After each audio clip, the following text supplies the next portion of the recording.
Les secrets d'une langue.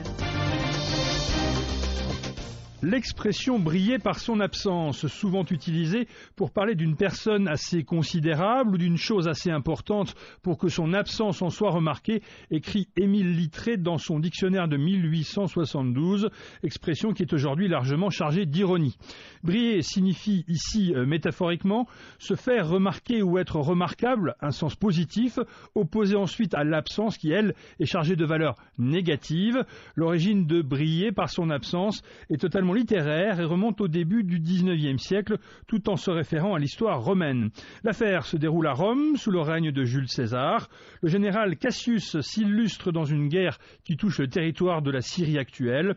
À son retour à Rome, cela lui permet d'approcher la famille de César, et en particulier son fils Brutus, dont il finit par épouser la sœur Junie. Et ce sont finalement ces deux hommes qui organiseront la conspiration dont César fut victime en l'an 44 avant Jésus-Christ, complot qui lui coûta la vie.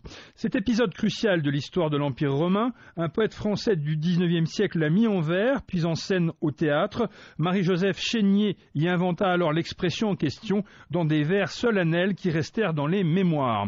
Devant l'urne funèbre, on portait ses aïeux, entre tous les héros qui, présents à nos yeux, provoquaient la douleur et la reconnaissance. Brutus et Cassius brillaient par leur absence.